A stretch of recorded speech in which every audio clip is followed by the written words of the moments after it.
What's his name? The beneficiary. You have a first name, Mr. Beneficiary? Are you stating that the trust that we are administrating is the Kevin Pollard Trust? If so, I'm asking you what your name is. my name is the beneficiary of the trust. Of whose trust? Are you stating that the trust that we are now administrating is the Kevin Pollard Trust, Your Honor? Okay, I'm going to recall him. Bring up somebody else. Put him aside. Call him at the end. Thank you, Judge. All right, who's next? DDC. Do you want Pollard back? Pollard? That's the last one. Does he have his mind right? Sir, is your name the beneficiary Kevin Theron Anthony Pollard? Yes or no? I'm the beneficiary of the trust, Your Honor.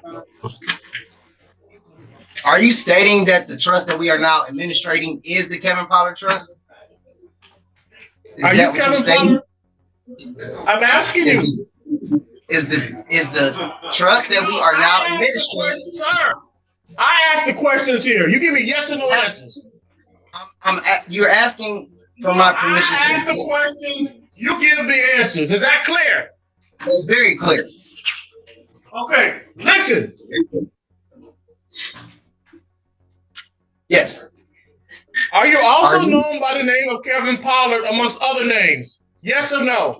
This is one of those courtroom moments where reality and belief collide head-on. A defendant refuses to even acknowledge his own name, claiming instead to be a beneficiary of a so-called trust. Sounds confusing. That's because it is, and it's a tactic we've seen before, often tied to arguments that try to sidestep the legal system entirely. But here's the twist. The judge isn't entertaining it. What starts as a simple identity question quickly spirals into a tense back and forth that raises a bigger issue. Can you avoid the law just by redefining who you are? Stay with us because this situation escalates fast, and the consequences get very real.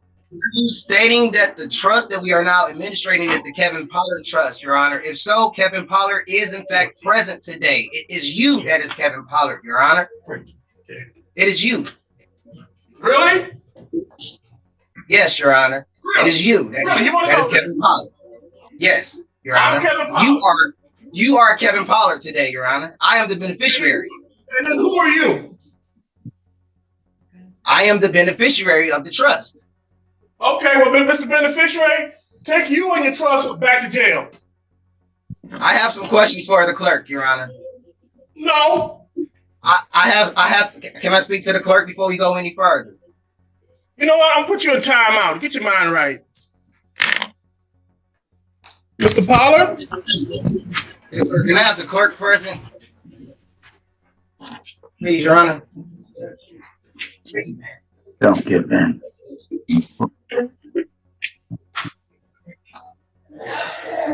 Please have the clerk present in a Zoom meeting. You know what? If you answer my questions, I'll consider it. Okay. What's the question? What's your name? The beneficiary. All right, Mr. Beneficiary, put you back in timeout. Your Honor. I see outside. Give me one moment, Mr. Ragnar. I got to walk in. I'm gonna take care of. All and right. then I'll address your concerns. Thank you. All right, beneficiary. I'm going to give you another chance in front of another magistrate.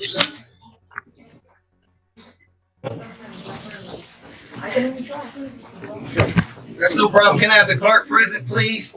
Hey, sir, I'm Magistrate Chartea. DDC. Excuse me? Yeah. I'm talking to the DDC officer. Yes. DDC? Yes, ma'am. Okay. The gentleman that is in front of the screen, in front of camera one, what name do you have him listed as? Kevin Pollard. Do you have a middle name? No, ma'am. Okay, so you have a Kevin Pollard. Okay, and sir, you're identified as Kevin Pollard, but you're considering yourself the beneficiary. Is that correct, sir? Are we on the record? We are. Everything is on the record. Okay, are you stating that the trust that we are now administrating is the Kevin Pollard trust, ma'am? I'm not administrating any trust because there's no trust in front of me. But what I'm asking you is, you call yourself the beneficiary. Is that correct? Yes, Your Honor. Okay, no problem. I have case number is 240-5538101. People of the state of Michigan versus Kevin Theron Anthony Pollard, who is listed by DDC as Kevin Pollard. However, the gentleman has identified himself as the beneficiary. You representing as Kevin Pollard today, Your Honor. Mr. Pollard, I'm not. Mr. Pollard, now as your counsel, I am going to advise that you stop speaking and allow the judge to speak. Yes, ma'am. Counsel Kirkland. Good afternoon, Your Honor. Shava Kirkland on behalf of Mr. Pollard, who has been advised of his rights, which is to stand mute and waive the formal reading. Thank you. I'm going to enter plea of not guilty. Court dates are February 2nd, 2024. It is a probable cause conference, followed by preliminary examination, February 8th, 1:30 p.m. Both matters are in front of Judge King. Probable cause conference, it is at 8:30 in the morning. Mr. Beneficiary, you should not talk over to the court. I thank you very much. You are under oath and you are on record.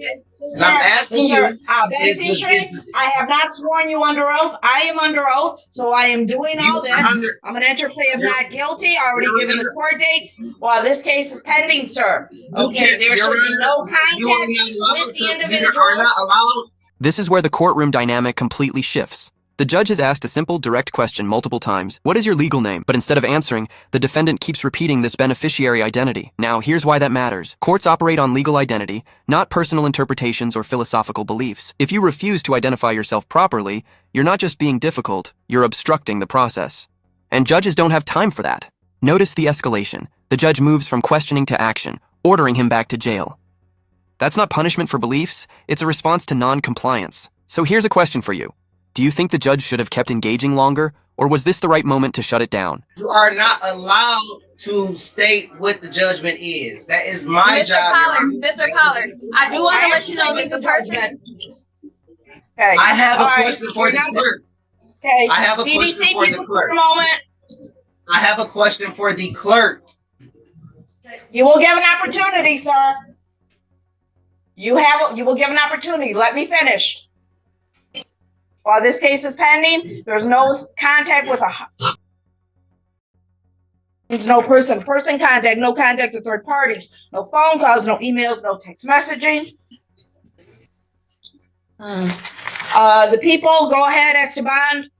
Yeah, the people are asking for $250,000 cash bond, no cash, no surety. If he's able to ever post bond, we'd like GPS tethered with home arrest. The defendant, Your Honor, has a continuing situation where he entices young girls on the internet from Arizona in this particular case, and previously on 10/23/2023 in another case where he enticed people.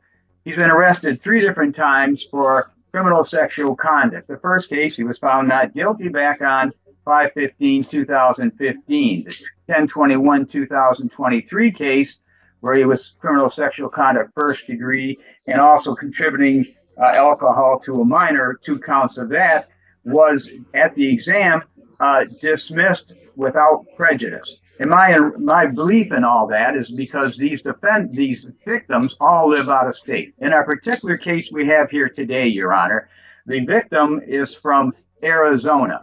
She came here after having a relationship, not the victim, but one of the witnesses came here after having a 3-year relationship with this defendant on the internet. When she turned 18, she came to visit.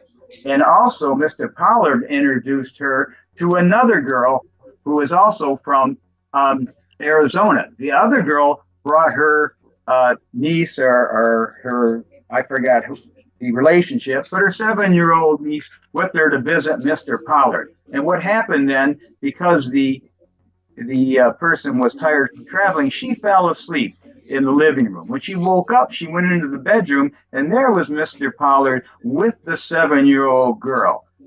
He then said, "What are you doing?" And he says, "Well, we're playing video games." So the woman, the adult in the room, she falls asleep again. And then she is awakened by the 7-year-old girl and asked to leave. The 7-year-old girl then tells her mother that the Mr. Pollard touched her, and she asked him to stop, and that's when they left. Now, what happened is, though, when he was asked that question, if he did do that, he goes, well, I carried her into the bedroom. My hand may have rubbed up against, he says, okay? He said, accidentally is what he's trying to tell us what happened. The situation is she's told, the 7-year-old child has told TED Talk that he did this. He's told Protective Services that he did this. And as far as I'm concerned, Judge, he fits the category of a predator because he did the same thing in the 1023-2023 case of enticing young people from other parts of the country, perhaps, I don't know where exactly, to come and see him on the internet. So we're asking for $250,000 cash bond, no surety, and GPS tether if he's ever be able to post bond. Thank you. Okay. One question, Council Ragnan. Yes. Does he have any pending cases? Not that I know of, Your Honor. The 1021-2023 case has been dismissed without prejudice at the exam, and I couldn't find out it's because the witness was, if the witness was out of town or what the problem was. But okay. Everything just changed. Up until now, this may have felt like a strange identity dispute, but listen closely to what the prosecution just laid out. These are extremely serious allegations involving a minor, prior patterns of behavior, and claims of manipulation across state lines. And suddenly that earlier beneficiary argument feels completely disconnected from the reality of what's at stake. In legal terms, this is where credibility becomes everything. If the court sees a pattern, especially involving vulnerable victims, it heavily influences decisions like bond. And speaking of that, the prosecution is asking for $250,000 cash bond. That's not random. That's designed to ensure the defendant cannot easily walk free. So let me ask you, should past accusations, even if dismissed, play a role in decisions like this? thank you. Thank you. Okay. Council Kirkland, go ahead, Esteban, please. Thank you, Your Honor. I'd ask this court, understanding the seriousness of these charges, for a 10% bond if this court is not inclined to do a high personal bond. So one, I know the bulk of Brother Counsel's argument was this dismissed case from last year. I'd ask that this court sentence him based on these allegations and the facts and details surrounding this case. This is a 2020 case. And the woman that he met was 20 years old, or that came to see him was a 20-year-old woman, was not an underage woman. And the allegation is that she brought her, I believe, goddaughter to the home. Now, there are different variations because a couple different stories are told as to what occurred there. But Mr. Pollard has maintained that he did not actually assault the little girl. I'm not sure why this case wasn't charged until 2024, but it is a 4-year-old case. My understanding is that he, I don't believe he's had any convictions since then. He is a lifelong resident, has a child, so he has strong ties to the community. He also owns a lawn service here. At this point, there's no amount of bond that he can't afford to pay, so even a 10% bond would be unaffordable for him. But given the age of this case and his lack of issues since this, I'd ask this court consider a high personal bond, if not that, a 10% bond.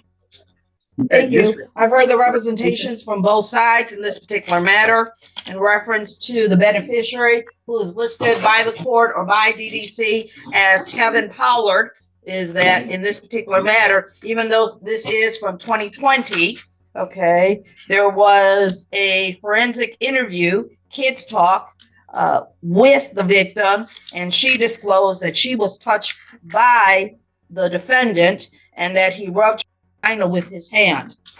This court is not considering the other cases that were dismissed. They were dismissed without prejudice. Okay. This court is only going with this matter. In reference to this gentleman, the defendant, bond is going to be $250,000 cash. There's going to be a GPS tether, home arrest.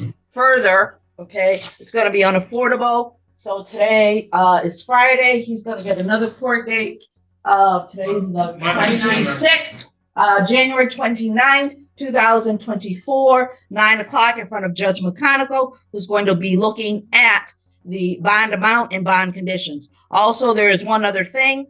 this court looks at clear and convincing evidence standard, okay, based on the representation, based on the reading. This court is convinced that Mr. Pollard, the beneficiary, that he is a creditor in this particular matter. That's why we're putting at $250,000 cash, GPS tether, house arrest. He does have the unaffordable bond redetermination for this Monday, January 29, 2024, 9 o'clock in front of Judge McConigal. Also, there's another bond condition. He's not to be around any minor children. That concludes the arraignment of the beneficiary, also known as Kevin Pollard. Madam Clerk. Pre-trial, Your Do you Honor. wish to talk to the gentleman that's in front of the screen?